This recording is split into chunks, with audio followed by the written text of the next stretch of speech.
হরি নাম একবার বলো না, কৃষ্ণ নাম একবার বলো না, এই হরি নাম জপ অবিরাম, এই হোক জীবনের সাধনা।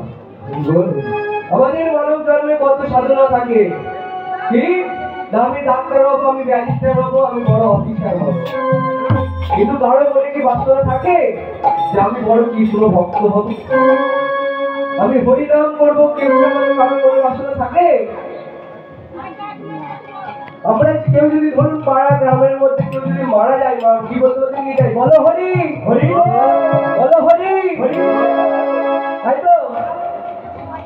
কিন্তু আমরা তো প্রত্যেকে অনেক দেবদেবী পূজা করে, অনেকেই অনেক রকম দেবদেবীর ভক্ত, পুরো দেবদেবীর নাম বলে নিয়ে যায়, একমাত্র এই যে ভগবানের নাম নিয়ে।